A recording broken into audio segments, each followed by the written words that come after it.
Hello बच्चों, हरिनाम classes में आप सभी का स्वागत है। बच्चों, हम लोग आज सीखने वाले हैं प्रतिस्थापन विधि। तो प्रतिस्थापन विधि बहुत ही सिंपल सी विधि है समीकरण हल करने की।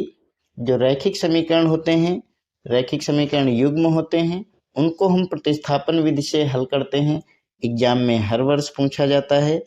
तो कक्षा 10 गणित के लिए बहुत ही इम्पोर्टेंट टॉपिक है ये प्रतिस्थापन विधि। तो देखिए, हम लोग बहुत ही आसान तरीके से देखेंगे कैसे हम लोग प्रतिस्थापन विधि को हल करते हैं।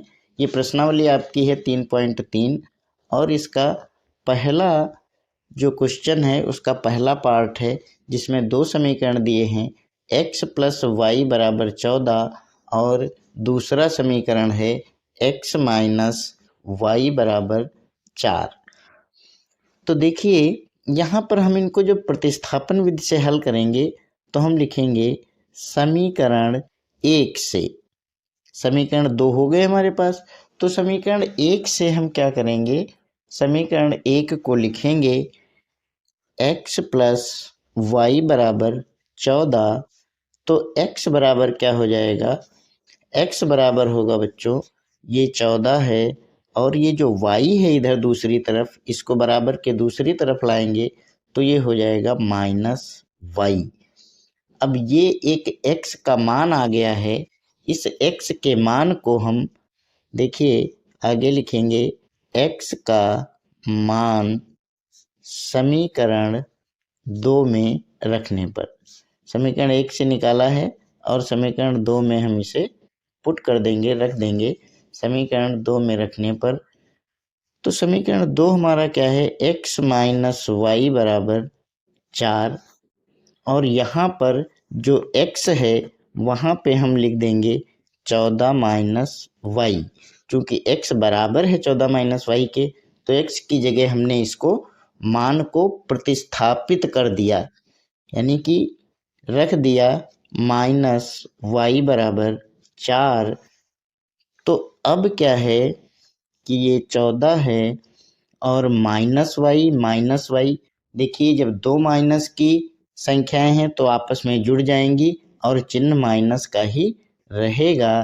तो -2y हो जाएगा बराबर 4।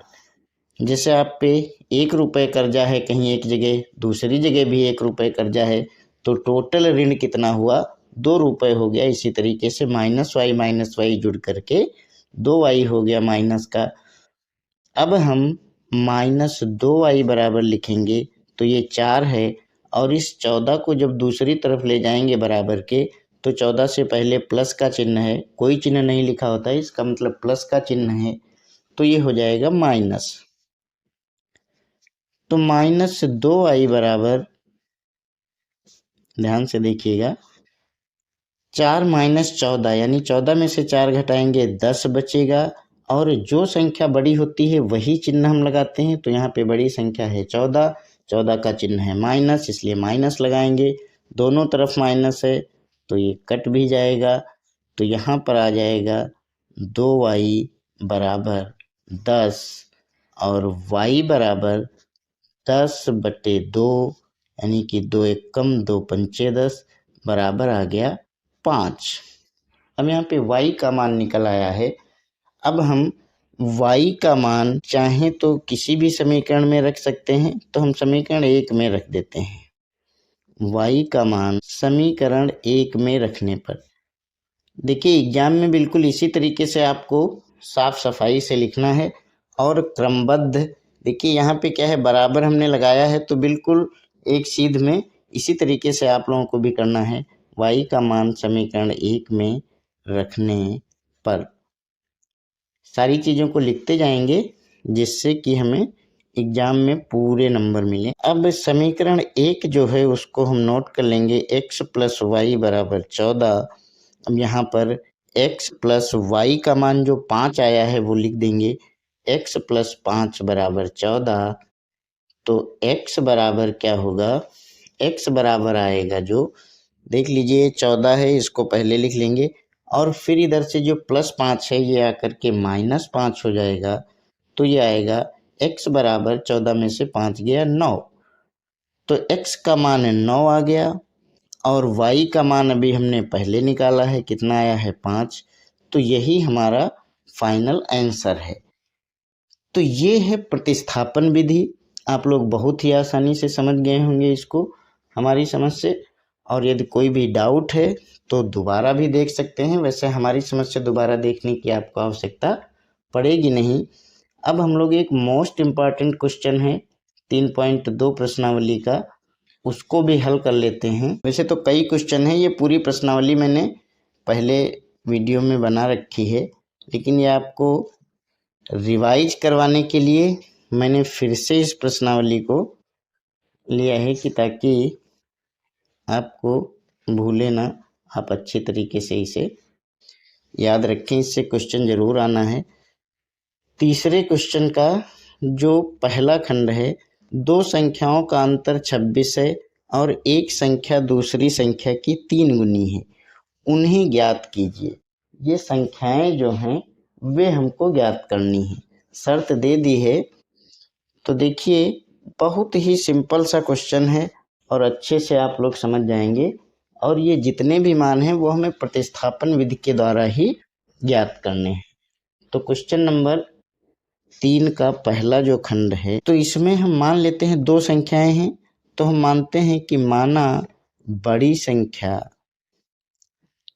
संख्या बराबर x और छोटी संख्या बराबर y।